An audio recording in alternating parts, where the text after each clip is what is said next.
Bonjour tous frères et sœurs. Ce matin, nous continuons d'étudier la vie dans l'Elpeter Rose Ashber. Nous avons mentionné que le grand prêtre de l'ancienne alliance est différent du grand prêtre de la nouvelle alliance. Les frères et sœurs ont tous compris. Le grand prêtre de l'ancienne alliance n'est-ce qu'un pécheur et il n'est pas non plus le Fils de Dieu. De plus, il ne peut pas se sauver lui-même. Il ne pouvait donc pas sauver le peuple. S'il ne peut madame pas se sauver lui-même, il ne peut pas sauver son propre peuple, il ne peut pas sauver les Israélites. Alors, le grand prêtre de la nouvelle alliance est différent. Il n'est pas un pécheur. Il n'a rien à voir avec le pch.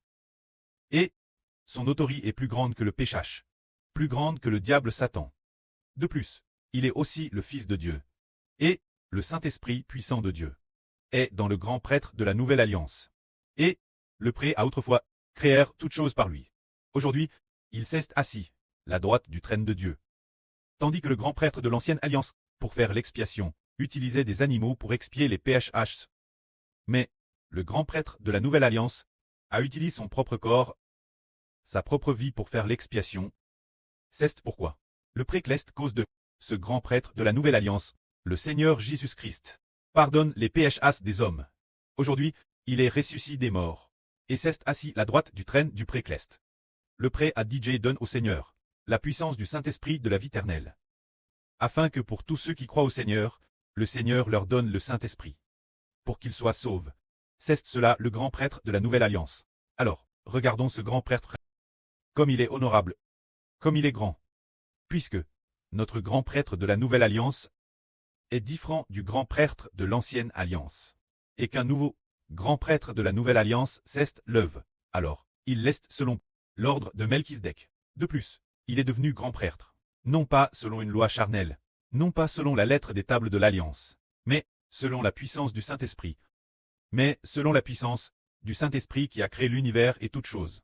Pour très grand prêtre, alors, nous pouvons, par la foi, et en nous appuyant sur son sang, nous approcher avec assurance de Dieu. Ce grand prêtre vit éternellement. Il nous sauvera parfaitement. Nous pouvons par le sang précieux du Seigneur Christ, et aussi par notre foi dans le nom du Seigneur Jésus-Christ, franchir avec assurance, faire un pas, traverser le voile, et venir devant Dieu. Nous pouvons avec joie, au nom du Seigneur Christ, par son sang précieux vert, et par la puissance du Saint-Esprit, recevoir l'amour de Dieu et du Seigneur Christ.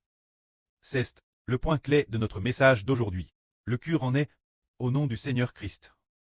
Par son sang précieux vert, nous pouvons sans aucune tâche, sans aucune souillure, devenir des personnes saintes, devenir une nouvelle création de l'Esprit, venir devant Dieu et recevoir l'amour fidèle de Dieu. C'est cela. Ce dont nous parlons, ce souverain sacrificateur de la nouvelle alliance, selon les souverains sacrificateurs de l'ancienne alliance.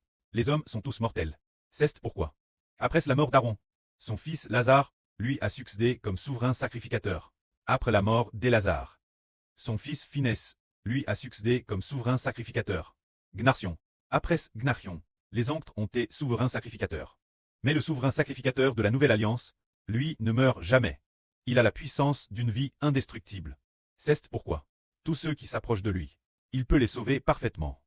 Pour toujours. C'est ce que nous proclamons. Ce souverain sacrificateur permet tous les enfants, quiconque invoque le nom du Seigneur Jésus-Christ, de pouvoir triompher du péché.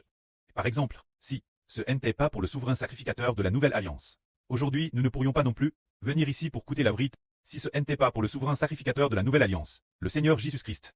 Quand nous voulons coûter la vrille et recevoir la vrille du salut, Satan nous aurait déjà fait obstacle, ou bien Satan aurait déjà par le biais de nos familles, ou par la venue de la police, persécute plusieurs reprises. Ainsi, pour nous décourager et nous pousser à abandonner tout simplement. Ne plus chercher, mais le souverain sacrificateur de la nouvelle alliance a une autorité plus grande que celle de Satan. Aujourd'hui, il se tient à la droite du trône de Dieu. Toutes les fois, Satan veut mener les siens pour nous attaquer. Le Seigneur Christ a déjà tout accompli pour nous dans les cieux, rendant Satan sans pouvoir, sans force et sans autorité. C'est par ce souverain sacrificateur de la nouvelle alliance que nous pouvons vaincre, et vaincre pour toujours. Avant d'avoir le Seigneur Jésus-Christ comme souverain sacrificateur, déesse que Satan nous tentait. Nous tombions, abandonnant Dieu, pour faire le mal. Maintenant, le Seigneur Jésus-Christ a vaincu, et déesse que nous invoquons le nom du Seigneur Jésus-Christ. Nous sommes pleinement victorieux. Chaque fois que nous sommes prouves, chaque fois nous proclamons au nom du Seigneur, et nous remportons la victoire. Amen.